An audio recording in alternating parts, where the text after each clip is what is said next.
Pencil लीजिए आप। तो ड्राइंग स्टार्ट करने के पहले ना हमें कुछ बेसिक चीजों को ध्यान में रखना पड़ता है। वो क्या है ना कि पेंसिल को एक्चुअली होल्ड कैसे करना है। सब लोगों का अपना अपना तरीका होता है। कुछ लोग इस तरह पकड़ते हैं, कुछ लोग यहाँ से पकड़ते हैं, कुछ लोगों का यहाँ से होता है। तो सब लोगों का अपना तरीका होता है। एक लेवल तक जाने के बाद, प्रोफेशनल बनने के बाद सबके अपने तरीके हो जाते हैं। लेकिन कहते हैं कि कुछ एक बेसिक मेथड्स होते हैं। तो यहाँ पे बेसिक मेथड आपको बता दूं, ये आपके 2 फिंगर्स है, बच्चे हो बड़े हो कोई भी हो ना, तो यहाँ से आपका टिप है ना, वहां से आप होल्ड करो ये, और ये एक सही तरीका है, सही डिस्टेंस है। कई लोगों को देखा है मैंने, बच्चों को देखा है बहुत आगे से होल्ड करते हैं और ग्रिप बहुत टाइट पकड़ते हैं, जिससे आपकी ड्राइंग ना उतना इंप्रूव नहीं होती है। बिल्कुल सॉफ्ट पकड़ना है एकदम आपको, जिससे आप शेड कर सके और हर एक जो लाइन होगा ना सेम इंटेंसिटी की होगी। तो यहाँ पे ड्राइंग आज नहीं करेंगे, पहले हम लोग करेंगे वार्म अप, क्योंकि आपका जो हैंड है ना उसको सेट करना बहुत जरूरी है। क्योंकि इसको फ्री जब तक नहीं करोगे ना, नहीं तो फिर आप क्या करोगे ना कि लोगों की ड्राइंग देखी है मैंने। अब मैं एक एग्जांपल देता हूँ कि लोग कैसे ड्रॉ करते हैं। देखो, अगर आपको एक लाइन बनानी, जैसे एक बॉक्स ही बनाना है, लोगों को बॉक्स बनानी हो तो क्या करते हैं, देखो ये ऐसे ऐसे करके ये वाला जो है ना, ये लाइन सीधी भी नहीं जाती है, और इसको कहते हैं कि कॉन्फिडेंट स्ट्रोक नहीं होना। अब कॉन्फिडेंट स्ट्रोक कैसे बनेगा? कॉन्फिडेंट स्ट्रोक होता है ये, एक सिंगल लाइन में यहाँ पे हम लोगों ने बनाया, तो इसको कहते हैं कॉन्फिडेंट स्ट्रोक। और ये कॉन्फिडेंट स्ट्रोक आपको जितना भी प्रैक्टिस कर लो, जितना भी ड्राइंग कर लो, वो नहीं आएगा जब तक आप ये बेसिक टेक्निक्स का यूज ना करो। तो ये तो बात हो गई कि क्यों जरूरी है हमें वार्म अप की यहाँ से यहाँ पहुँचने के लिए।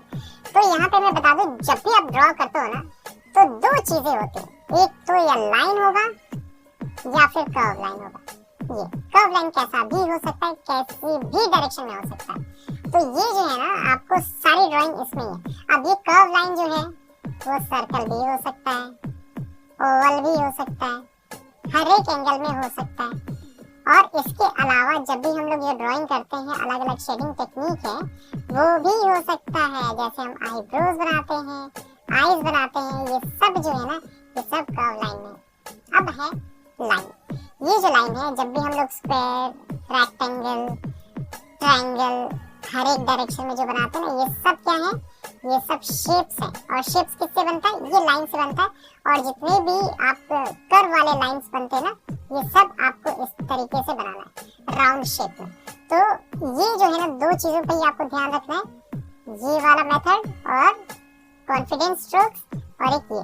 और ये कॉन्फिडेंस स्ट्रोक्स आएगा कैसे? मैंने आपको बता तो दिया कि ये सारी चीजें होती है।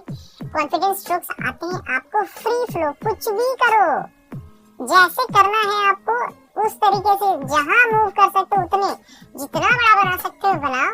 और इसके लिए हम लोग प्रिंटर पेपर लेते हैं ना, या फिर आप न्यूज़पेपर का भी यूज कर सकते हो। कुछ भी करो, लेकिन इसको हैंड को फ्री करो, ये एक्सरसाइज है। ये तो हो गया कि रफ। अब देखो एक्चुअल में प्रैक्टिस किस चीज का करना है। जैसे मान लो ये सर्कल है, सर्कल के ऊपर एक सर्कल बनाते जाओ और उसको ना अंदर की तरफ लेके आओ। ये धीरे धीरे धीरे धीरे, इससे क्या होगा, बड़े सर्कल और छोटे सर्कल दोनों का प्रैक्टिस आपको हो रहा है। अब यही नहीं, अंदर से बाहर की तरफ भी लेके जाओ, कुछ इस तरीके से। और ये मल्टीपल टाइम्स आपको करना है जब तक वो हैंड फ्री ना हो जाए। जब आप करोगे ना, तो ऑटोमेटिक जो है ना, डायरेक्ट सर्कल बनाना हो, डायरेक्ट ये सब जो है ना आप बना सकते हो। ये और इसके अलावा जैसे कि फ्री हैंड करना हो ना, तो सबसे सही टेक्निक बता रहा हूँ जो मैंने यूज किया ना। देखो, इसको आपको नीचे से ऊपर की तरफ ऐसे बड़ा करते हुए लेके जाना है। ये देख रहे हो, ये। अब इससे भी हम लोग कुछ बना सकते हैं। यहाँ पे देखो, नेक्स्ट पेज में देखते हैं हम लोग कि अगर मान लो ये टेक्निक अगर हम लोगों ने यूज किया, हम लोग इवन हैंड फ्री कर रहे हैं, फिर भी हम लोग क्या ड्रॉ करें। देखो, ये पॉइंट है हमारा, ओके, सेंटर पॉइंट है।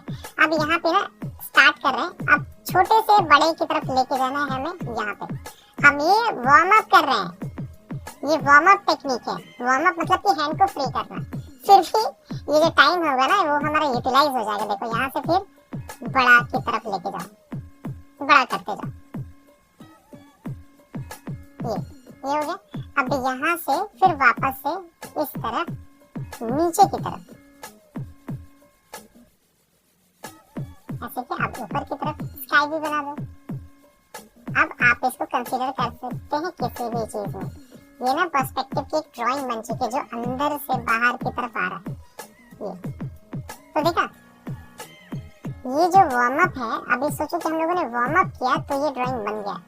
अब सोचो कि जब हम लोग ड्राइंग करेंगे तो फिर क्या क्या चीजें बन जाएंगी। देखा, ये आपको डेप्थ भी दिख रहा है, यहाँ पे अंदर से बाहर की तरफ आ रहा है। ओके, तो ये हमारा पहला जो मैंने बताया ना फर्स्ट डे, हमें क्या करना, फर्स्ट डे हमें पूरा का पूरा फोकस करना हैंड को फ्री करने के लिए। और यहाँ पे जैसे मैंने आपको बताया ना, ये वाली टेक्निक को तो आप यूज कीजिए हर डायरेक्शन में, जितना बड़ा बना सकते हो जितना बना सकते हो। इसको भी एक प्रैक्टिस और कर सकते हो। पेंसिल का पकड़ने का तरीका तो बता दिया मैंने, हार्डनेस बता दिया। देखो हार्डनेस ना 3 तरीके से होती है, या तो बिल्कुल ही हार्ड, ये हार्ड, एक मीडियम मतलब ये वाला,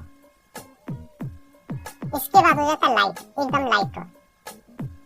ये तीनों में ना डिफरेंस होगा। एक ही पेंसिल को मैंने प्रेशर में रखा तो जिससे आपको ना डार्क, मीडियम और लाइट टोन मिल गया। बहुत जरूरत पड़ने वाली है इसकी।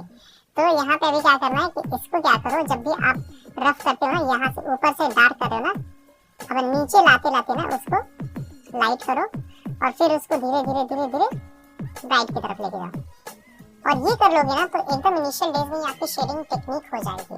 इसका प्रैक्टिस कर लो, रफ वर्क कर लो, जैसे मैंने आपको बोला सर्कल, वो आप प्रैक्टिस कर लो। तो इसके बाद जो नेक्स्ट ट्यूटोरियल है हमारा, जिसमें मैं बताऊं आपको कि किस तरीके से हैंड को बैलेंस करना है, क्योंकि कई सारे शेप्स हम बनाते हैं लेकिन हमारा बैलेंस नहीं हो पाता, उसके बाहर चला जाता है। स्पेशली बच्चों को मैंने देखा कि उनका हैंड जो है ना वो बाहर की तरफ निकल जाता है, उनके जो पेंसिल है कंट्रोल में नहीं रहता। आपका माइंड और हैंड दोनों पे कंट्रोल होना चाहिए, दोनों एक साथ वर्क करने चाहिए।